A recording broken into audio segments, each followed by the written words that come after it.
Karibu katika matangazo ya Dira ya Dunia kutoka idhaa ya Kiswahili ya BBC. Natumai Mei Mosi hii uko salama hapo ulipo msikilizaji. Mimi ni Karo Robi. Hujambo msikilizaji, nami ni Sarafina Robi. Tulionayo katika Dira ya Dunia.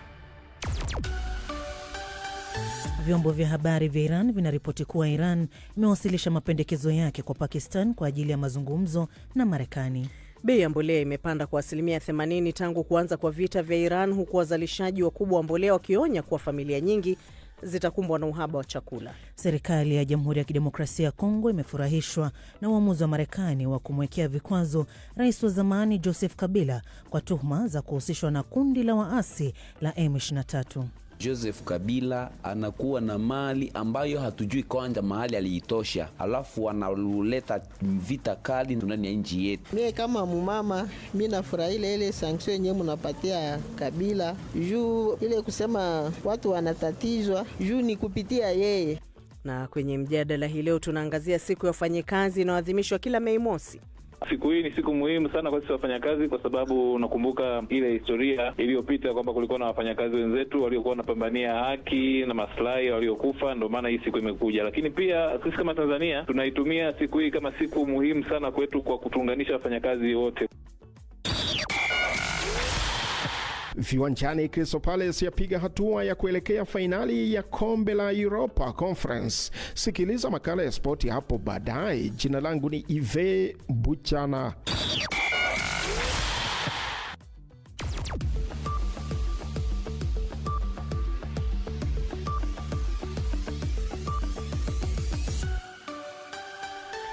Lakini kwanza ni taarifa ya habari. Mimi ni Phyllis Mwote. Vyombo vya habari vya serikali ya Iran vinasema kwamba taifa hilo limewasilisha pendekezo lake lipya zaidi la mazungumzo na Marekani kwa Pakistan, ambayo inapatanisha pande hizo mbili. Hakuna maelezo zaidi yaliyotolewa, lakini mapema leo Ijumaa, mkuu wa idara ya mahakama ya Iran alisema kwamba nchi hiyo bado inaunga mkono mazungumzo, lakini haitakubali masharti yanayowekwa chini ya vitisho. Siku ya Jumanne, Rais wa Marekani Donald Trump alisema kwamba hajaridhishwa na pendekezo la hivi karibuni lililowasilishwa na Iran. Hakuna tarehe mpya ya mazungumzo iliyowekwa, huku ikiripotiwa kwamba Rais Trump amepewa taarifa kuhusu mipango ya mashambulizi mapya ya kijeshi yanayoweza kufanyika. Serikali ya Jamhuri ya Kidemokrasia ya Kongo imekaribisha vikwazo vya Marekani dhidi ya rais wa zamani Joseph Kabila kutokana na kile walichoeleza kuwa ni uungwaji mkono wake kwa waasi wa M23 mashariki mwa nchi hiyo. Marekani inadai kwamba Kabila alitoa msaada wa kifedha kwa AFC M23 na alihamisha wanajeshi kuasi kutoka jeshi la Kongo, na hata alijaribu mashambulizi ya kuvuka mipaka dhidi ya vikosi vya serikali. Zaidi na Faida Ngaga. Maafisa wanasema lengo la Kabila lilikuwa kuyumbisha serikali iliyopo madarakani na kumweka mgombea wa upinzani ili kurejesha ushawishi wa kisiasa. Chini ya uamuzi wa Wizara ya Fedha, mali zote za Kabila nchini Marekani zimezuiwa. Raia na kampuni za Marekani zimepigwa marufuku kufanya biashara naye, na taasisi yoyote anayodhibiti kwa 50% au zaidi pia imewekewa vikwazo. Benki na washirika wa kigeni wameonywa dhidi ya kushirikiana naye kwa njia isiyo ya moja kwa moja, huku ukiukaji ukibeba adhabu kali za makosa ya kiraia au jinai. Septemba mwaka 2025, mahakama ya kijeshi mjini Kinshasa ilimhukumu kifo bila kuwepo mahakamani kwa kosa la uhaini, uhalifu wa kivita na kushirikiana na M23 aliporejea nchini kutoka uhamishoni mapema mwaka huu. Shirika la habari la AFP linasema kuwa jeshi la Mali pamoja na washirika wake mamluki wa Urusi wamejisalimisha katika kambi moja ya kijeshi ya kimkakati, huko mashambulizi ya pamoja dhidi ya utawala wa kijeshi yakifanyika na yakifanywa na waasi wa Tuareg na wanajihadi. Mashambulizi makubwa dhidi ya watawala wa Mali yalianza wiki iliyopita, na makundi hayo yanaendelea kusongea karibu na mji mkuu Bamako. Siku ya Ijumaa, serikali ya kijeshi ya Niger ilisema kuwa kikosi cha pamoja kutoka Niger, Burkina Faso na Mali kilifanya mashambulizi makali ya angani ndani ya eneo la Mali. Ukraine imeshambulia miundombinu ya mafuta katika mji wa bandari wa Tuapse nchini Urusi kwa mara ya 4 katika kipindi cha wiki 2 zilizopita. Makao makuu ya operesheni ya eneo hilo nchini Urusi imesema kuwa kituo cha baharini kimewashwa moto.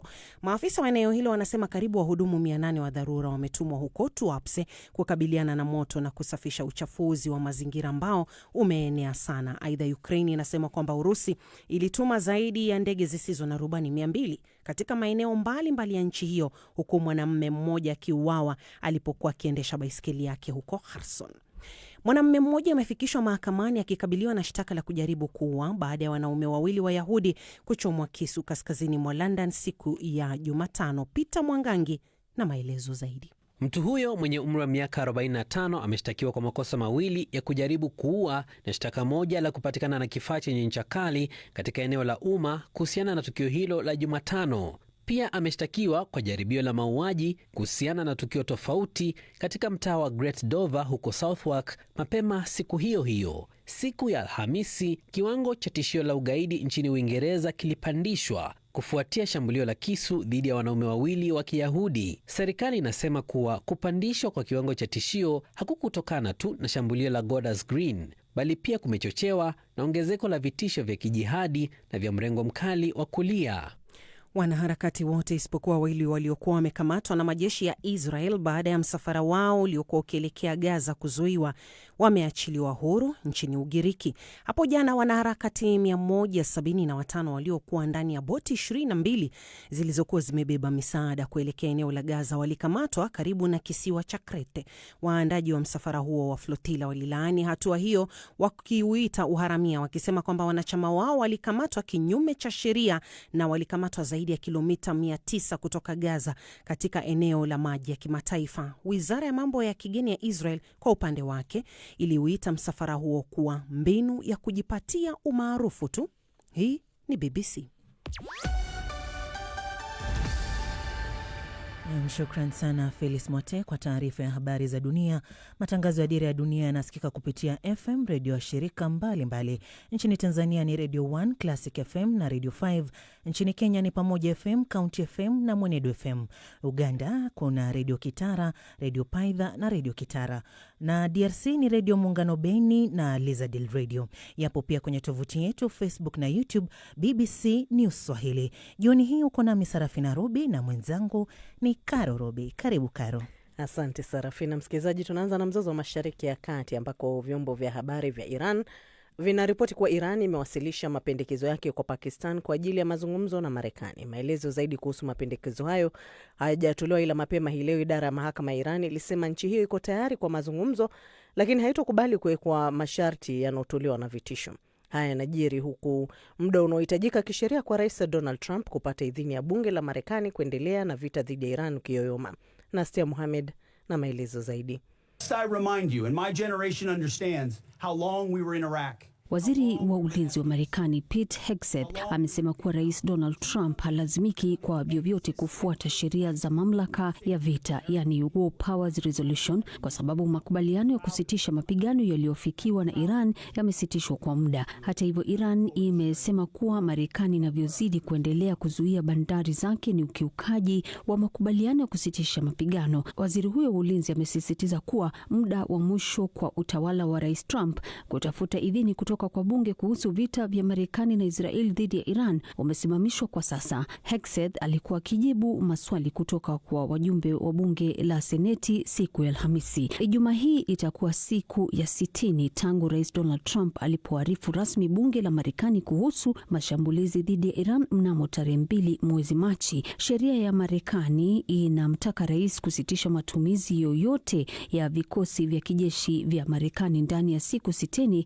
baada ya taarifa hiyo kutolewa, isipokuwa bunge iliruhusu operesheni hiyo kuendelea. Afisa mmoja wa utawala wa Marekani amesema kuwa mapigano dhidi ya Iran yamesitishwa, akisisitiza kwamba makubaliano ya kusitishwa mapigano yamekuwa yakitekelezwa tangu mwanzoni mwa mwezi Aprili. Lakini licha ya usitishaji huo wa mapigano, pande hizo mbili bado hazijafikia makubaliano ya muda mrefu kupitia mazungumzo. Wakati huo huo, njia muhimu ya bahari ya Mlango wa Hormuz bado imefungwa kwa kiasi kikubwa, hali ambayo inaendelea kusababisha athari za kiuchumi duniani kote. Sehemu muhimu ya sheria ya Marekani inayojulikana kama azimio la mamlaka ya vita, War Powers Resolution, ambalo limekuwepo kwa miongo kadhaa, inaweka masharti kwa rais ndani ya siku 60 za kalenda baada ya kutumia vikosi vya jeshi la Marekani katika mapigano. Sheria hiyo inamtaka rais kusitisha matumizi ya vikosi hivyo isipokuwa bunge la Marekani litangaze rasmi vita au limruhusu rais kuongeza muda wa hadi siku 30 kwa ajili ya kuwaondoa wanajeshi haraka kutoka eneo la mapigano. Sheria hiyo ilipitishwa mwaka 1973 ili kupunguza uwezo wa aliyekuwa rais wa Marekani Richard Nixon kuendelea na vita nchini Vietnam. Afisa mmoja mwandamizi wa utawala wa Rais Donald Trump amesema kwamba kwa mujibu wa azimio la mamlaka ya vita, mapigano yaliyoanza Jumamosi Februari 28 yamesitishwa. Afisa huyo alisisitiza kuwa usitishaji wa awali wa mapigano wa wiki 2 umeongezwa na kuongeza kwamba hakujakuwa na mashambulizi yoyote kati ya Marekani na Iran tangu tarehe 7 mwezi Aprili. Nasteha Mohamed, Dira Dunia, BBC. Mkuu wa mojawapo ya kampuni kubwa zaidi duniani ya kuzalisha mbolea ameonya kuwa kuendelea kufungwa kwa mlango bahari wa Hormuz huenda kukasababisha uhaba wa chakula. Katika mahojiano na BBC, Svein Holster wa kampuni ya Yara amesema wakulima kutoka mataifa maskini ndio watakaoathirika zaidi na kutatizika kwa mfumo wa uzalishaji na usambazaji wa mbolea uliochochewa na mzozo wa Mashariki ya Kati. Bei ya mbolea imepanda kwa 80% tangu kuanza kwa vita vya Iran. Elizabeth Kazibure anaarifu zaidi. Kukatizwa kwa upatikanaji wa mbolea na viambato vyake muhimu kutokana na vita vinavyoendelea nchini Iran kunaweza kusababisha upungufu wa hadi milo bilioni 10 kwa wiki duniani kote, na athari zake itazikumba zaidi nchi maskini. Mkurugenzi mkuu wa kampuni ya Yara, Svein Tore Holster, ameiambia BBC kwamba kwa sasa hadi tani 500,000 za mbolea ya nitrogen hazizalishwi duniani, na hali hii itaathiri kwa kiwango kikubwa zaidi nchi maskini ambazo ndizo zitakazopata pigo la kwanza na kuhatarisha uzalishaji wa chakula duniani. What does that mean for food production? Ina maana gani kwa uzalishaji wa chakula? Kwa kutumia makadirio ya kawaida katika hilo, ningeweza kufikia hadi milo bilioni 10 ambayo haitazalishwa kila wiki kutokana na ukosefu wa mbolea.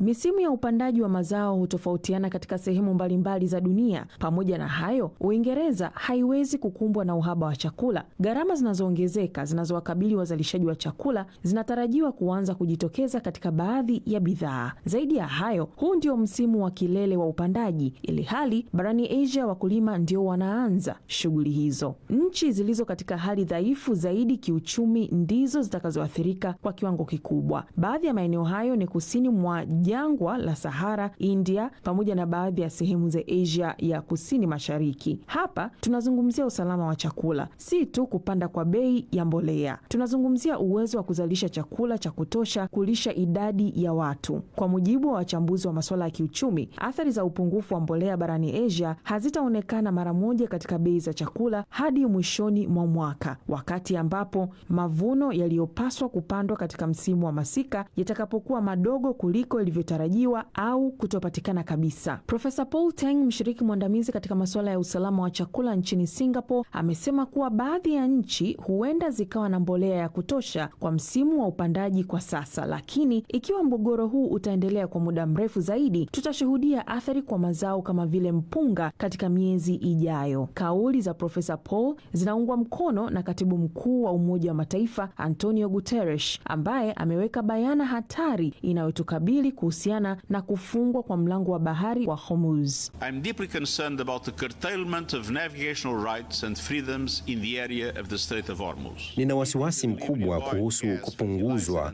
kwa haki na uhuru wa usambazaji katika eneo la mlango wa bahari wa Hormuz, hali inayozuia usafirishaji wa mafuta, gesi, mbolea na bidhaa nyingine muhimu. Hali hii inavuruga masoko ya nishati, usafirishaji, viwanda na chakula, na kudhoofisha uchumi wa dunia kwa ujumla. Kama ilivyo kwa kila mzozo, ubinadamu wote unalipa gharama yake. Madhara yake tutaendelea kuyahisi kwa muda mrefu ujao. Holster amesema wakulima duniani kote wanakabiliwa na msururu wa changamoto nzito, huku akieleza kuwa bei wanazopata kwa mazao yao bado hazijarekebishwa ili kuendana na gharama kubwa wanazokumbana nazo, ikiwemo ongezeko la gharama za nishati, dizeli kwa ajili ya matrekta vinaongezeka bei, pembejeo nyingine za kilimo zinapanda gharama na bei ya mbolea inaongezeka pia. Kwa mujibu wa Umoja wa Mataifa, takriban theluthi moja ya mbolea duniani kama vile urea, potashi, amonia na fosfeti kwa kawaida husafirishwa kupitia mlango wa bahari wa Hormuz. Kuendelea kwa mzozo huo kunaweza kusababisha uhaba mkali wa upatikanaji wa chakula kati ya mataifa tajiri na yale maskini. Katika bara la Asia na ukanda wa Pasifiki, ukosefu wa uhakika wa chakula unatarajiwa kuongezeka kwa 24%, ikiwa ni ongezeko kubwa zaidi kwa kulinganisha na maeneo mengine duniani. Nchini Uingereza, shirikisho la chakula na vinywaji limetabiri hivi karibuni kuwa mfumuko wa bei ya vyakula unaweza kufikia 10% kufikia mwezi Disemba. Swali linalojitokeza ni endapo hatutakuwa na uhakika wa chakula, je, kutakuwa na utulivu wa kijamii? Je, kutakuwa na uthabiti wa kiuchumi? Haya ni maswali ambayo mataifa yanapaswa kuanza kuyatafakari kwa kina na kuyakabili ipasavyo. Maswali mazito yanahitaji majibu mazito. Tukiwa bado tumetuama kwenye mzozo huo wa Mashariki ya Kati, maafisa wa jeshi la anga la Uingereza walioko kwenye kambi moja ya kijeshi nchini Iraq wamedungua takriban ndege 100 zisizo na rubani kutoka Iran. Hii imefanyika katika muda wa miezi miwili ambapo kumeshuhudiwa vita vya Marekani na Israel dhidi ya Iran. Kabla ya kusitisha mapigano, eneo hilo lilikuwa likilengwa na makombora na karibu ndege zisizo na rubani 30 kwa siku. BBC ni shirika la kwanza la habari kutembelea kambi hiyo yenye vikosi vya Uingereza na Marekani tangu mzozo huo uanze. Taarifa ya Jonathan Bell inawasilishwa na Peter Mwangangi. Iran is left. Tunasafiri na jeshi la angani la Uingereza hadi katika moja ya kambi za kijeshi za mataifa ya magharibi ambazo zililengwa kwenye mashambulizi ya Mashariki ya Kati. Kwa sasa hali ya usitishaji vita ipo, lakini hata kabla tu ya ndege tuliokuwa ndani kutua ardhini, kulikuwa na dhihirisho la wazi kwamba tishio la mashambulizi bado lipo.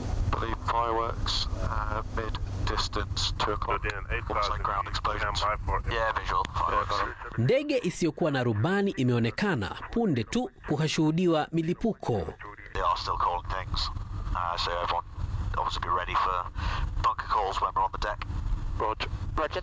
Wakati huu ikilenga vikosi vya Iraq vilivyo karibu.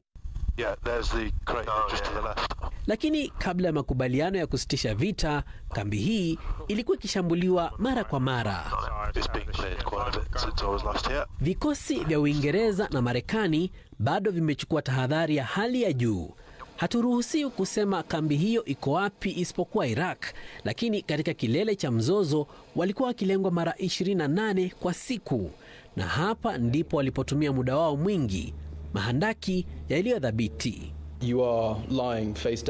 Umelala kifudifudi huku ving'ora vikilia na kelele zikiwa juu sana, na kisha baadaye unaona athari iliyotokea. Unasikia silaha nzito zikipiga karibu naye na ni vigumu sana. Huu ndio mfumo wa ulinzi wa anga ambao umewasaidia wanajeshi hapa. Kwa kutumia kombora la masafa mafupi, tayari imeangusha ndege nyingi zisizo na rubani. Tunarekodi filamu gizani kwa sababu za kiusalama. Hawataki kuangazia maeneo yoyote ya kambi hii. Ili tu kukupa hisia ya tishio, hapa wamedungua zaidi ya ndege zisizo na rubani 100 kwa zaidi ya mwezi mmoja kwa kutumia mfumo huu juu ya mlima unaoitwa Rapid Sentry. Wanajeshi wa Uingereza wana sekunde chache za kugundua, kufuatilia na kuharibu ndege zisizo na rubani zinazoingia na kuweka maisha yao hatarini. Tumeombwa tusionyeshe nyuso zao. Tulikuwa na ndege zisizo na rubani 14 kwa usiku mmoja.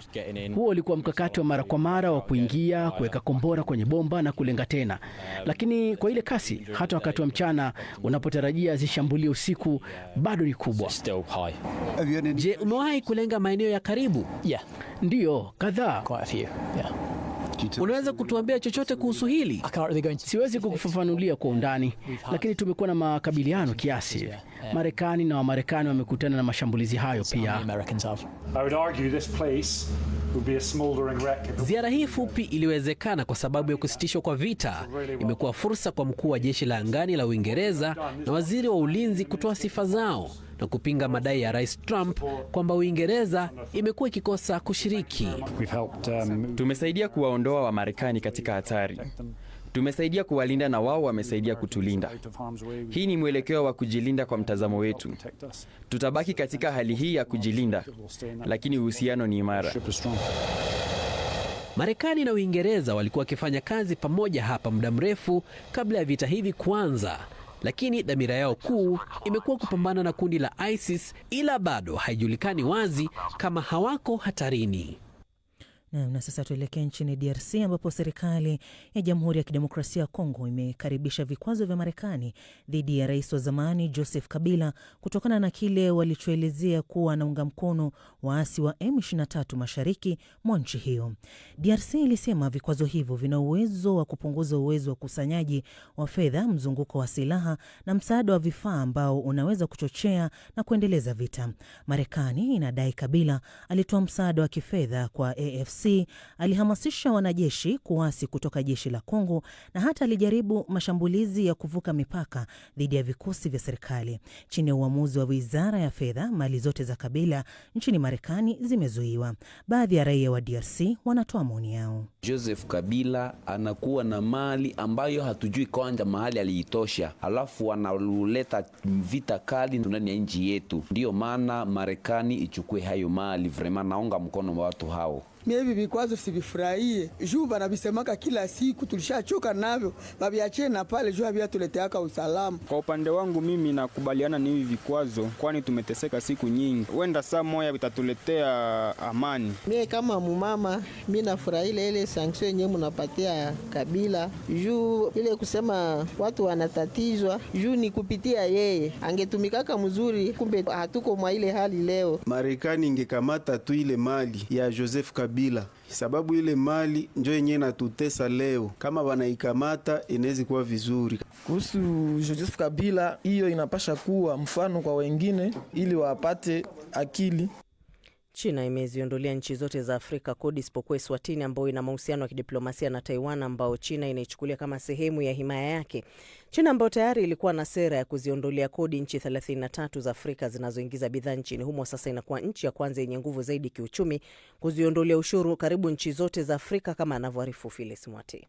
Taarifa hiyo imesema kuwa katika kipindi cha miaka miwili ya utekelezaji, China itaendelea kuhimiza mazungumzo na kusainiwa kwa makubaliano ya ushirikiano wa kiuchumi kati yake na mataifa ya Afrika kwa maendeleo ya pamoja na nchi husika za Afrika. Idara hiyo imeongeza kuwa hatua hiyo itachukua jukumu muhimu katika kuimarisha uhusiano wa kiuchumi na kibiashara kati ya China na Afrika. Vilevile kuendeleza juhudi za pamoja za kujenga jumuiya ya China na Afrika yenye mustakabali wa pamoja katika zama mpya. Katika taarifa, Wizara ya Biashara ya China imesema kwamba mpango huo wa ushuru sifuri pia ni hatua bunifu. Hata hivyo, wachambuzi wanasema kwamba ingawa China inatumia fursa hiyo kuimarisha ushawishi wake wa kisiasa, wanaeleza kuwa ushuru wa forodha mara chache huwa kikwazo kikuu kwa wauzaji nje barani Afrika, ambayo ina nakisi kubwa ya kibiashara na China. Marekani ilikuwa imeyawekea baadhi ya mataifa ya Afrika ushuru wa hadi 30% mwezi wa Agosti,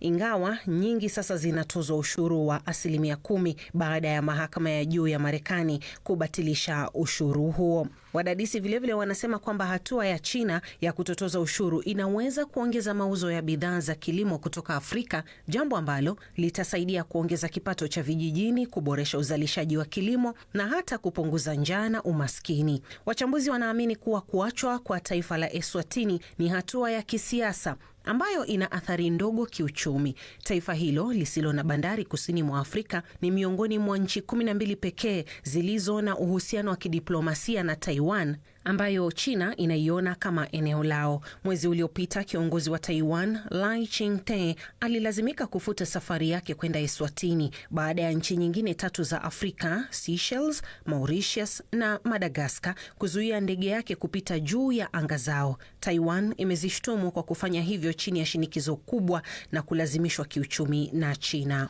Shukran Phyllis kwa taarifa hiyo ambayo inanielekeza kwenye ukurasa wetu wa Facebook BBC News Swahili kusoma maoni yako. Aisa Sambo Mpendamani anasema yuko Dodoma, anatupata mubashara kutokea huko. Paul Kasige naye yuko Zanzibar. Jafari Kopo kutoka Moshi, Tanzania anasema suluhisho pekee la vita ni mazungumzo ya amani. Robo Mchina, fundi simu wa Mpanda, Katavi, Tanzania, anasema pongezi nyingi kwa wafanyikazi katika kusherehekea sikukuu yao. Tuendelee kuchapa kazi pamoja, tulijenge taifa. Mbaraka Moshi naye anasema Marekani kubali mazungumzo ya amani, dunia itulie kidogo.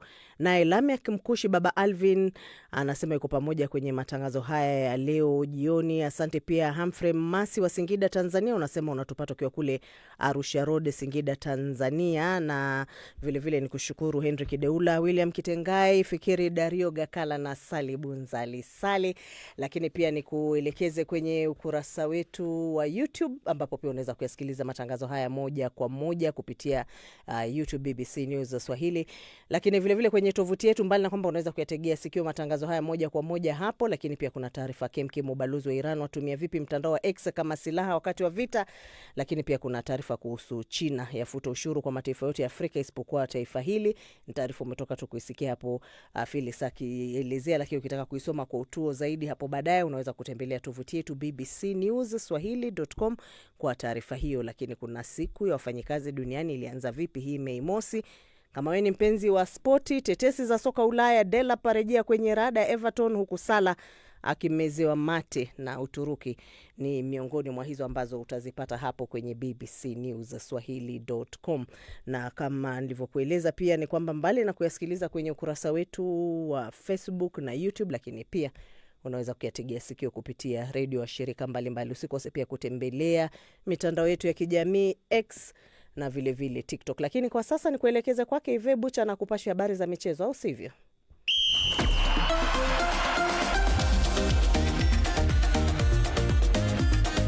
Barabara kabisa. Ismail Assar amefunga bao la haraka zaidi katika historia ya michuano ya Conference League, huku Crystal Palace ikijiweka katika nafasi nzuri ya kutinga fainali kufuatia ushindi wa mabao 3-1 dhidi ya Shakhtar Donetsk ya Ukraine katika mchezo wa kwanza wa nusu fainali. Mshambuliaji huyo wa Senegal alifunga bao hilo baada ya sekunde 21 pekee nchini Poland. Ni wakati ambapo katika kombe la ligi Europa Nottingham Forest imepiga hatua ndogo ya kufika fainali kwa kuifunga Aston Villa bao 1-0. Naam. Katika ligi kuu ya soka ya England, kesho Jumamosi, Arsenal ina nafasi ya kuweka pengo la pointi 6 kati yake na Manchester City ikiwa itaifunga Fulham. Wakati huo City italazimika kusubiri hadi Jumatatu itakapocheza ugenini dhidi ya Everton ili kurejesha shinikizo kwa Arsenal. Katika ratiba ya mechi nyingine, mchezo mkali utakuwa Jumapili ambapo Manchester United itashuka dimbani katika uwanja wa Old Trafford kumenyana na Liverpool. Timu zote mbili zinapambana kuwania nafasi kati ya 5 bora ili kufuzu michuano ya ligi ya mabingwa Ulaya Champions League. Zaidi kuhusu ligi kuu ya England, tega sikio mtazamo wangu hapo baadaye kidogo.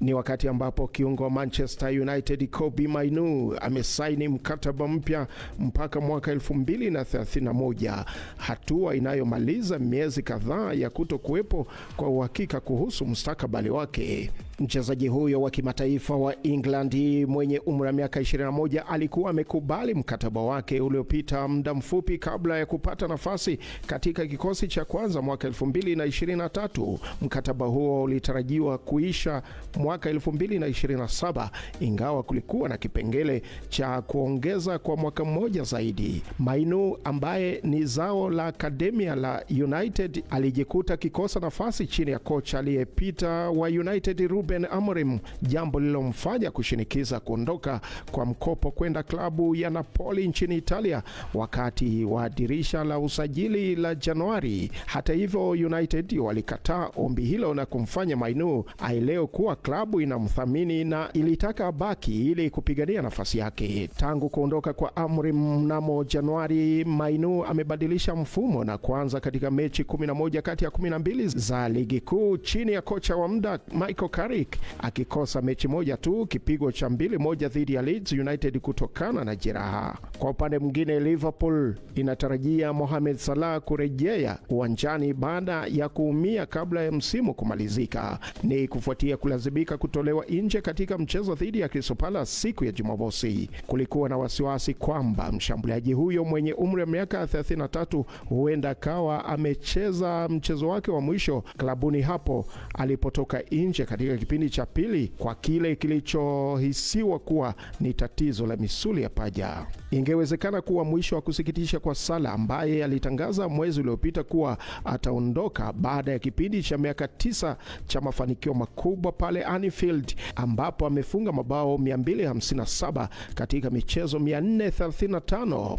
Mchezo wa mwisho wa msimu huu kwa Liverpool utapigwa Anfield dhidi ya Brentford mnamo Mei 24. Nikisalia England, mchezaji wa zamani wa timu ya taifa ya England Ashley Young ametangaza kustaafu kucheza soka akiwa na umri wa miaka 40. Young alianza safari yake klabuni Watford kabla ya kuchezea Aston Villa, Manchester United, Inter Milan na Everton. Alianza kazi yake kama winga kabla ya kubadilika na kuwa beki wa pembeni. Alihitimisha taaluma yake katika klabu ya Ipswich Town aliyojiunga nayo kwa mkataba wa mwaka mmoja mnamo Julai mwaka jana baada ya kuachwa na Everton. Young alicheza mechi yake ya kwanza ya kimataifa kwa England mnamo Novemba 2007 na kuichezea timu hiyo ya taifa mara 39 akifunga mabao 7. Ni haya tu katika michezo. Mimi jina langu ni Ive Buchana.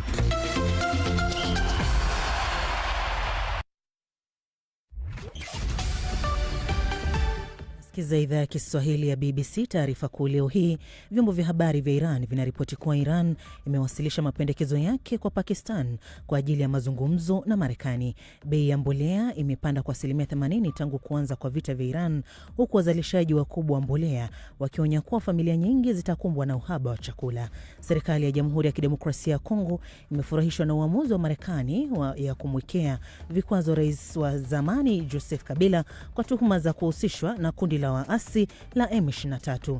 Na kwenye mjadala hii leo tunaangazia siku ya wafanyakazi inayoadhimishwa kila Mei Mosi. Hii ni BBC.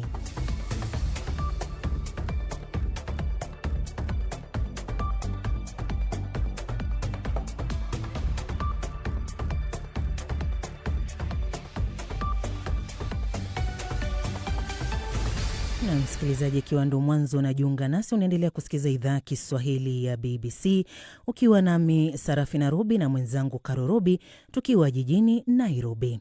Na sasa tupate mtazamo wangu naye Ive Buchana. Karibu katika mtazamo wangu. Mambo neonavo katika ligi kuu ya soka ya England. Jina langu ni Ive Buchana. Leeds United inakipiga dhidi ya Burnley na kuichapa 2-0. Jumamosi, Brentford ni mwenyeji wa West Ham na tabiri sare ya 1-1. Newcastle United itakuwa nyumbani kuialika Brighton na kwenda upande wa Brighton kushinda 2-1. Wolverhampton itamenyana na Sunderland na kwenda upande wa Sunderland kushinda 1-0. Arsenal itaikaribisha Fulham. Hii ni dabi ya jiji la London na kwenda upande wa Arsenal kushinda 2-0. Jumapili, Bournemouth inakipiga dhidi ya Crystal Palace na kuichapa 2-1. Manchester United itamenyana na Liverpool Old Trafford na tabiri sare ya 1-1. Aston Villa itakuwa nyumbani dhidi ya Tottenham na kuishinda 2-1. Chelsea Jumatatu itamenyana na Nottingham Forest na tabiri ushindi wa Chelsea 1-0, na Everton kuikaribisha Manchester City na kwenda upande wa Manchester City kushinda 2-0. Mtazamo wangu ni kutoka idhaa ya Kiswahili ya BBC. Tukutane tena weekend ijayo. Jina langu ni Ive Buchana.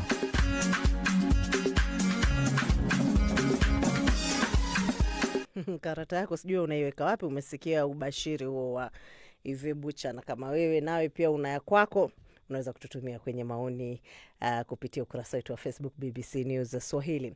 Rais wa Tanzania Samia Suluhu Hassan amesema kuwa fedha zinazokusanywa na serikali kwa sasa zinaelekezwa katika ukarabati wa athari za matukio ya Oktoba 25 mwaka jana. Amesisitiza kuwa wafanyakazi wanapaswa kuendelea kufanya kazi kama kawaida katika kipindi hiki. Rais Samia aliyesema hayo mkoani Njombe, kusini magharibi mwa Tanzania, ambako sherehe za wafanyikazi maarufu kama Mei Mosi zimefanyika. Alieleza kuwa juhudi za serikali kwa sasa zimejikita katika kurejesha hali ya kawaida kufuatia athari zilizotokea baada ya uchaguzi mkuu. Ninawashukuru wafanyakazi wote kwa kuthamini jitihada zilizofanywa na zinazoendelea kufanywa na serikali katika kuboresha maslahi yenu au maslahi ya wafanyakazi katika sekta ya umma na katika sekta binafsi. Kama alivyosema Rais wa TUCTA kwamba mwaka huu katika kikao chetu hawakuja na madai mapya, na hawakuja na madai mapya, wao wenyewe walikuja na kauli ya kunipa pole kwamba tumetoka kwenye uchaguzi na uchaguzi ule tumeugharamia wenyewe wa Tanzania. Kwa hiyo tumetumia kiasi kikubwa cha fedha ambazo tulikuwa tukikusanya huko nyuma. Lakini pia kama nilivyosema, kuna mabadiliko ya kisiasa na chumi za dunia ambayo yanaathiri pia uchumi wetu. Kwa nako huko tumeathirika kidogo, tunaendelea kujipanga. Ndio sababu TUCTA mwaka huu wamesema, Mheshimiwa, wewe chapa kazi tu. Mwaka huu tutafunga mkanda, tutakuja kukudai mwakani. Na mimi nikawaambia mwakani, ikiwa tutachapa kazi na uchumi utakuwa kwa kiwango kinachoridhisha, tutakuja kuangalia na mwakani. TUCTA oye! Wafanya kazi safi! Na mkando na Tanzania, sasa tuelekea Uganda ambapo raia wameadhimisha siku ya wafanyakazi kwa maoni mseto, baadhi yao hususan walio katika sekta isiyo rasmi wakisema hakuna haja ya kusherehekea siku hiyo, huku wengine wakitoa wito kwa waajiri kuongeza mishahara ya wafanyakazi na pia kuboresha mazingira wanamofanyia kazi.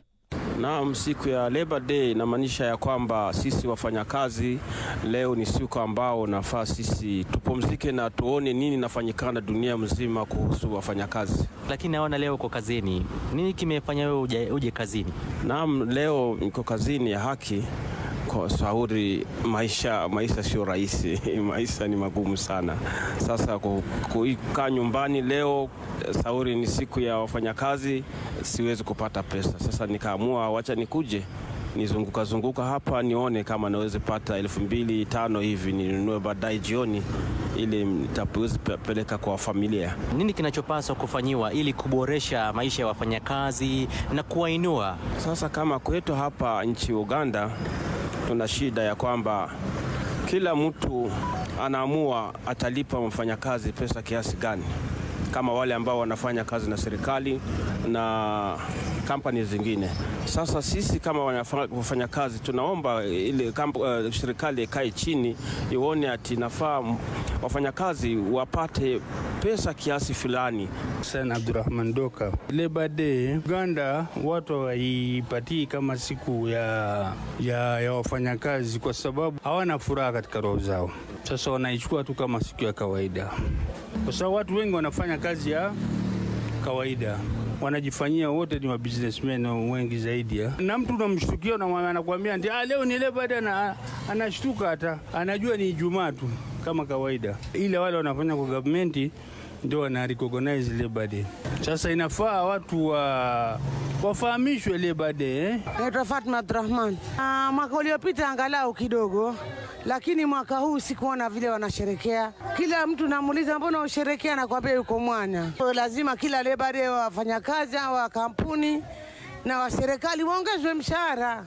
Kitakuwa kitu cha busara sana. Ni mimi Rajab Mahmud Abdallah Mzungu. Hii siku ni siku kubwa. Ni kweli walitupata wafanyakazi tuwe kama tunapumzika, na inajudisha kama tufanye na nguvu, ndio hivyo. Naam. Kuna baadhi ya masuala, mshahara, mazingira mnayofanyia kazi. Hayo mambo unadhani serikali inapaswa kufanya nini na wale wanaotumia wafanyakazi wanapaswa kufanya nini? Kwa kweli mshahara sio sawa. Kuna wengine wanalipa pesa mingi, wengine pesa kidogo, na saa nyingine mazingira pia sio nzuri.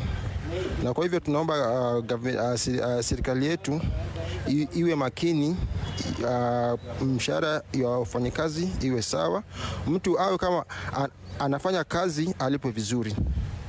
Bila shaka. Na nchini Kenya, Rais wa Kenya William Ruto ametangaza ongezeko la 12% wa mshahara wa wafanyakazi wa kiwango cha chini na nyongeza ya 15% kwa wafanyakazi wa sekta ya kilimo. Rais Ruto alisema serikali yake imeongeza mishahara kufuatia ombi la wafanyakazi kupitia muungano wa wafanyakazi nchini humo. Na mwandishi wa BBC Ahmed Bahaj amezungumza na mwanabiashara mmoja huko Kilifi nchini Kenya. Kutoka hapa Kilifi ni hisia mseto kwa wakazi wa hapa, wengine wakiendelea na sikukuu ya Labor Day, lakini wengi wao wakilalamika kwamba hali ya uchumi imekuwa ngumu, hali si shwari, mifuko imetoboka, inakuwa vigumu kuendesha maisha yao, na wangetaka serikali izidi kuangazia maslahi ya wafanyikazi na pia kuboresha uchumi ili maisha yapate unafuu. Mimi naitwa Alikuku, kwa sababu biashara yangu ni ya choma mishakiki na kuku namna hii. Kusema la kweli, kibiashara imeathirika sana kwa sababu ya hali ya uchumi iko chini sana. Compare na hiyo siku za nyuma ama labda miaka ya nyuma, sasa hii imeenda chini sana. Biashara yangu ilianza 2017 na nilikuwa inaenda graph yake inapanda juu. Lakini kwa sasa graph inaenda mara ina stag ama ishuke, in short biashara zimeenda chini. Na kweli siku ya wafanyikazi huadhimishwa rasmi katika nchi nyingi na inahusishwa na siku ya kimataifa ya wafanyikazi ambayo huwa inaadhimishwa Mei Mosi. Lakini chimbuko lake nini haswa? Mwanahabari mwenzangu Sarafina Robi ametuandalia makala maalum kuhusiana na siku hii. On the recognition of construction workers as skilled professionals. Sasa ni watakia wafanyakazi wote nchini heri ya maadhimisho ya Mei Mosi au sikukuu ya wafanyakazi. Lakini Mungu atutie Kila mwaka watu ulimwenguni kote huadhimisha siku ya Mei Mosi kama siku ya wafanyakazi, ila chimbuko lake ni nini haswa? It's a very violent. Mwishoni mwa miaka 1800 wafanyakazi Marekani walihitajika kufanya kazi kwa masaa 12 siku 7 kwa wiki chini ya mazingira magumu sana. Baadaye maji yalizidi unga na vyama vya kutetea haki za wafanyakazi vikawa vimechoka na ukandamizaji huo.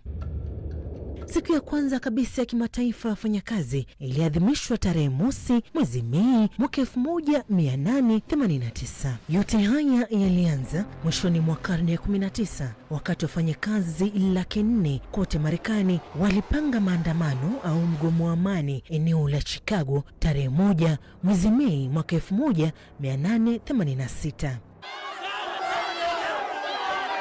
Walikuwa kiandamana kudai kufanya kazi kwa masaa 8. Kwa bahati mbaya, maandamano hayo yaligeuka kuwa vurugu na wafanyakazi kadhaa ambao hata hawakuwa wamejihami waliuawa na polisi. Ilikuja kujulikana kama Haymarket Affair na ilikuwa hatua ya mabadiliko katika mapambano ya haki ya wafanyakazi. Ilikuwa pia kichocheo cha mabadiliko, kwani vyama vya kisoshalisti na vyama vya wafanyakazi huko Marekani vilikusanya wafanyakazi kuandamana kwa amani ili waweze kupata kufanya kazi kwa masaa 8 kwa siku. Maandamano haya yakawa alama ya kimataifa ya haki za wafanyakazi, na tarehe 1 mwezi Mei ilikuja kujulikana kama siku ya kimataifa ya wafanyakazi.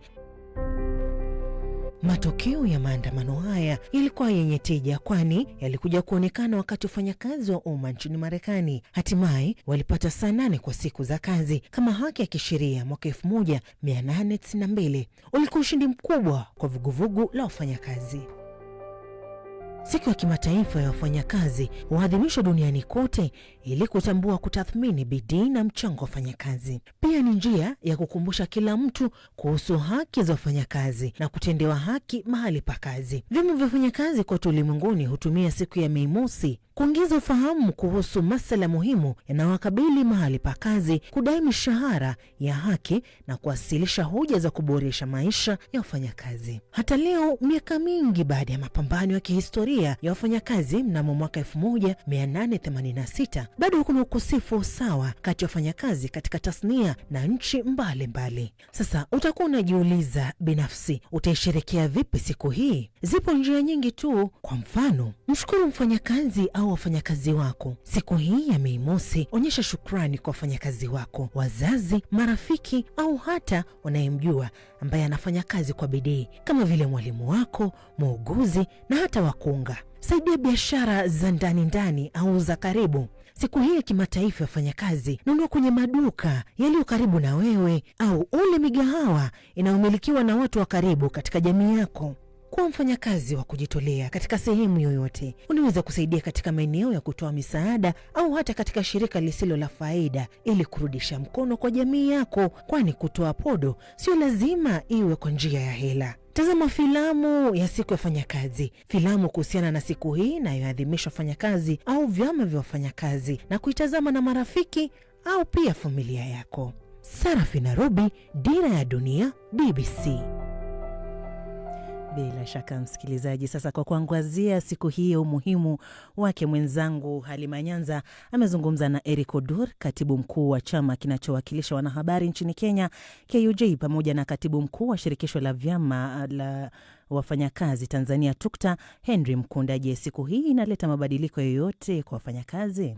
Ndiyo, inaleta mabadiliko makubwa sana kwa wafanyakazi, kwa sababu unakumbuka siku hii ni siku muhimu sana kwa sisi wafanyakazi, kwa sababu unakumbuka ile historia iliyopita kwamba kulikuwa na wafanyakazi wenzetu waliokuwa wanapambania haki na maslahi waliokufa, ndio maana hii siku imekuja. Lakini pia sisi kama Tanzania tunaitumia siku hii kama siku muhimu sana kwetu kwa kutuunganisha wafanyakazi wote. Kwa mfano, sherehe kama hii ya Mei Mosi inafanyika nchi nzima, na wafanyakazi ni mara nyingi tunakutana pamoja, tunatathmini kazi zetu, lakini vile vile tunazungumza na kufurahia pamoja. Lakini vile vile ni kipindi ambacho serikali inatumia pia jukwaa hilo katika kuhakikisha kwamba inatoa ahadi mbalimbali kwa wafanyakazi na kuweza kuelezea mambo mengi muhimu ambayo wanaona kwamba ni mjarabu kwa wakati. Kwa Odora, kila mwaka kumekuwa na malalamiko kutoka kwa wafanyakazi. Je, mikutano kama hii inavyofanyika kila mwaka, malalamiko yao yamekuwa yakifanywa kazi? Kila mwaka tunapoidhinisha siku kuu ya wafanyakazi, kuna mambo mengi ambayo kwa tunaangalia yale mambo mazuri, tunaangalia pia na changamoto ambazo tulikumbana nazo katika mwaka uliopita.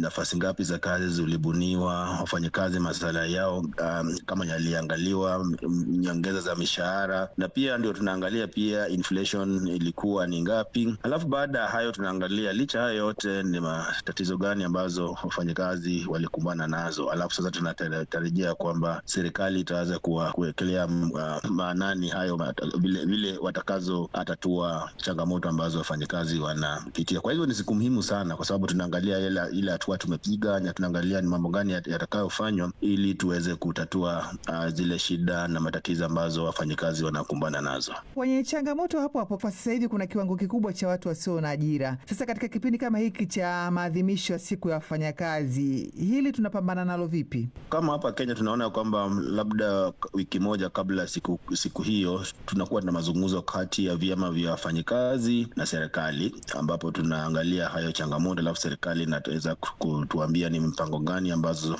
watachukua ama hatua gani watachukua ili kutatua hayo changamoto ambayo wafanyakazi wanapitia. Kwa hivyo tunatarajia ya kwamba kila mwaka serikali lazima ibuni kamati, kwa sababu tunakuwa na ile kamati kama hapa Kenya kule kamati inaitwa Wages Council, ambapo serikali, waajiri na wafanyakazi wote watatu wanakaa pamoja, wanaangalia changamoto ambazo zimeripotiwa, alafu wanakuja na mbinu ambazo watatatua hizo changamoto. Kwa hivyo ni kazi ya vyama vya wafanyakazi, serikali na waajiri kukaa pamoja, ili inaitwa tripartite. Sasa wote, kila mtu anakuja na maoni yake ili waone ya kwamba ukifika hapo hiyo siku sasa ya wafanyakazi, angalau kuna tangazo ambayo inatolewa vile serikali na waajiri watapambana na changamoto ambazo wafanyakazi wanapitia. Henry, Tanzania pia ina tatizo hilo la ukosefu wa ajira, hususan kwa vijana. Sasa kwa nyie mnafanya nini? Mnahangaika nalo vipi hili, ukizingatia leo watu wanaadhimisha siku ya wafanyakazi, lakini kwa wengine bado ajira ni tatizo? Ni kweli kuna tatizo la ajira, sio tu kwa Tanzania, lakini ni tatizo linaonekana kwa Afrika kwa ujumla. Sisi kama nchi na sisi kama wafanyakazi, moja ni kuhakikisha kwamba tunashiriki. Unajua, kama alivyosema mzee wangu hapo, Tanzania pia tunafanya kazi kwenye ile tripartism, kwenye utatu, ambapo serikali na sisi wafanyakazi na waajiri tunakaa pamoja. Kwa mfano, kwa sasa nguvu kubwa sisi wafanyakazi tumependekeza na kushiriki katika kuhakikisha kwamba tunaenda kwenye zile inaitwa vocational training, kwenye mambo ya ujuzi, ufundi stadi. Kwenye ufundi stadi tunaamini kwamba vijana wakipata mafunzo ya ufundi stadi wanaweza kujiajiri, lakini vile vile serikali inaweka mazingira ambayo ni rafiki kwa wafanyakazi kuweza kupata hizo ajira. Lakini kwa sasa hivi tunashirikiana na waajiri kwa pamoja, tuna programs za mafunzo pamoja ambayo inatuwezesha kuhakikisha kwamba tunaweza kupata solution za hiyo. Lakini pia kwa kipindi kikubwa sasa hivi tunaangalia sekta isiyo rasmi. Tunaona mifuko ya hifadhi ya jamii jaribu kuweka mazingira rafiki kwa wafanyakazi hata kwenye sekta isiyo rasmi, ambao kwa kimsingi ndo wengi, kuweka mazingira ambayo yatawezesha vijana kutengeneza ajira. Tumeona pia serikali inatoa ruzuku kwenye masuala ya uchimbaji wa madini. Tuna programu hapa inaitwa Build Better Tomorrow kwa vijana, sana sana vinaitwa BBT. Kwenye kilimo, vijana wanakusanywa pamoja, wanapata mafunzo, wanapewa mitaji, wanaingia shambani, wanaenda kulima. Lakini pia serikali inatoa ruzuku mbalimbali za madawa na nini, lakini pia kutafutia masoko ya vitu wanavyovizalisha. Lakini pia kuna ajira nyingine, kwa mfano kuna hawa waendesha pikipiki, bodaboda, wanawekewa mazingira pia rafiki kuhakikisha kwamba na wao pia wanaweza kupata mitaji. Lakini vile vile huduma za kifedha, taasisi za kifedha, benki inatengeneza mikopo, lakini pia kuendelea kuwalinda wafanyakazi hao. Kwa mfano unakuta wanapata vile bima za afya. Kwa hiyo kimsingi, kipindi ambacho sisi kama wafanyakazi tunajaribu kuangalia sasa na serikali kwa kiwango gani sasa tunashirikiana kwa pamoja kuweka mazingira mazuri kwa vijana, ili kuhakikisha kwamba wanapata ajira, waweze kujiajiri kwa kupata kwanza elimu, lakini pia kulinda mambo yao, kwa mfano kwenye sekta ya afya, kuhakikisha kwamba hizo ajira wanazofanya ni sahihi, lakini vile vile kuhakikisha kwamba wanapata mitaji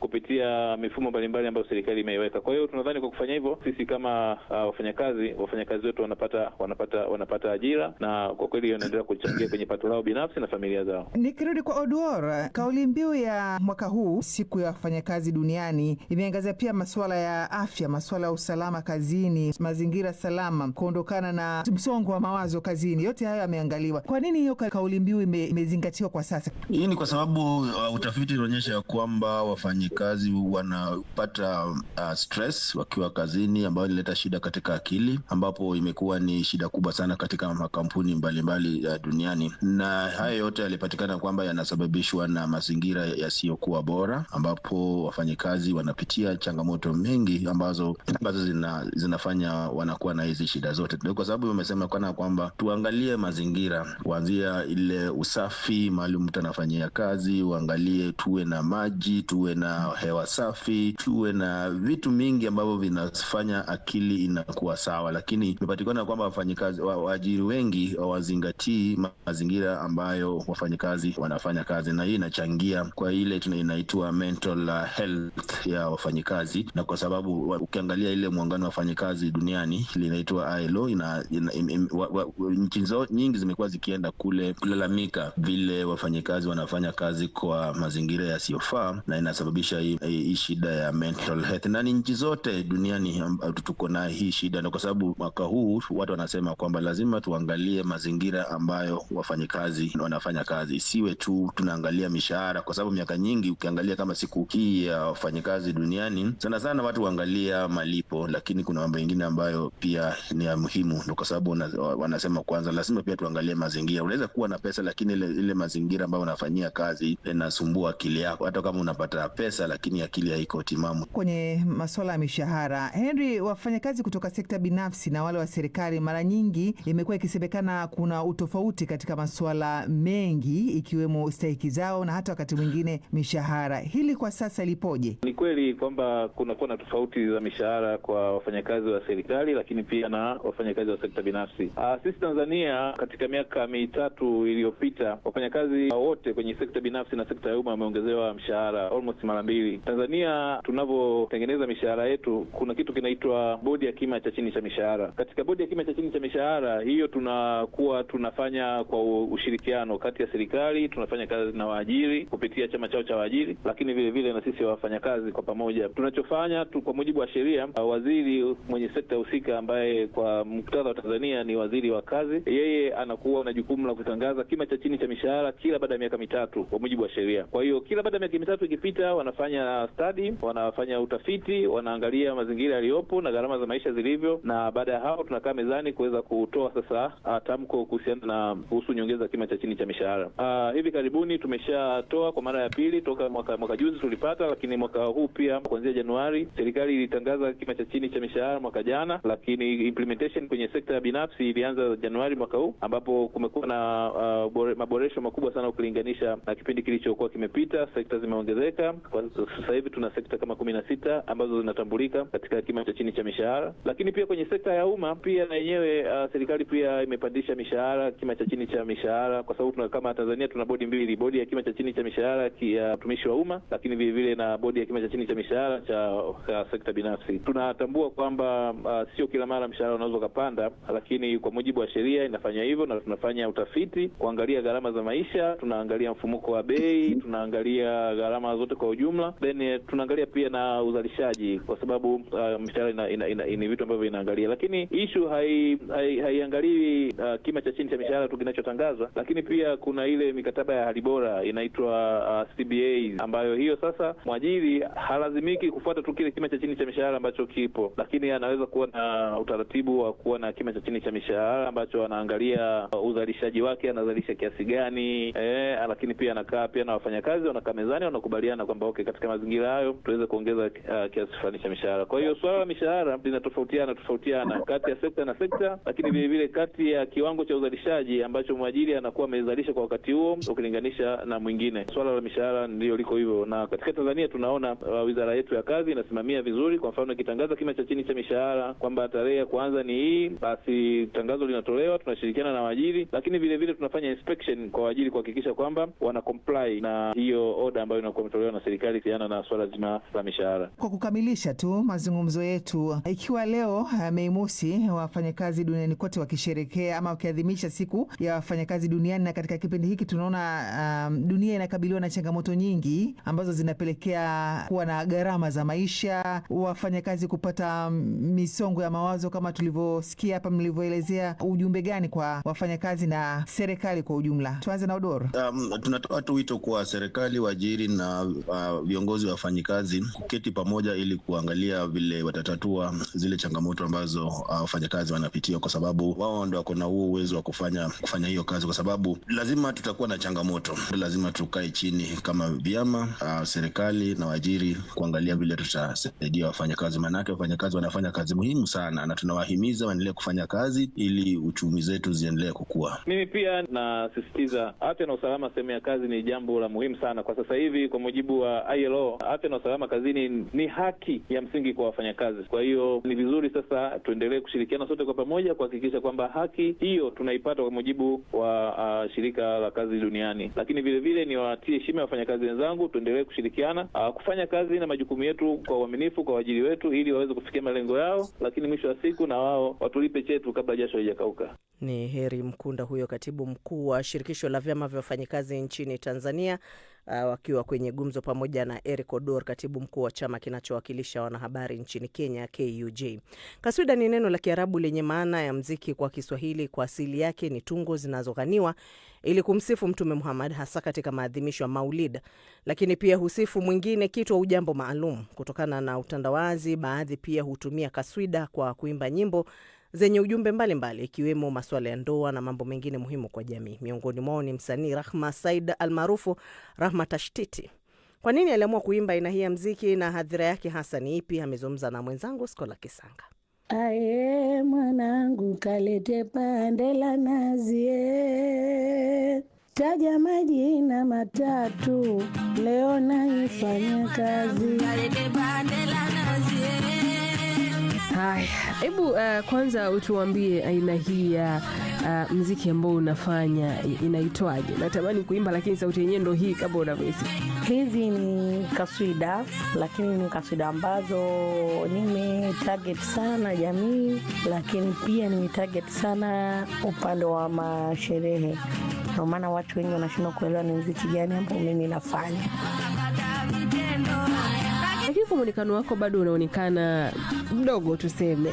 Na huu muziki wengi udhani unafanywa na watu wenye umri mkubwa ama watu wa makamu. Kwa nini ulichagua aina hii ya muziki? Nilichagua muziki huu kwa sababu kwanza ni aina ya mifumo ya kwetu sana ndo tunatumia hizi mambo, lakini pia nimetarget uwe ni biashara kwangu.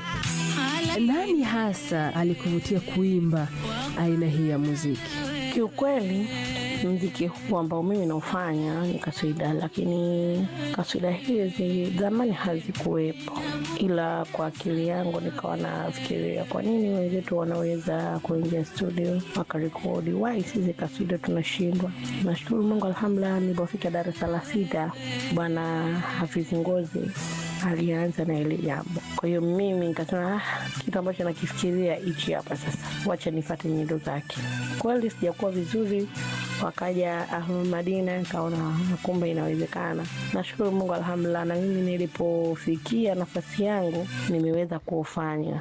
Kipepeo na kutuma upeleke habari, wape matokeo, waambie nyota yangu mikali. Una mipango labda huko mbeleni kubadilisha aina hii ya kwako ya muziki ambao unaimba sasa hivi?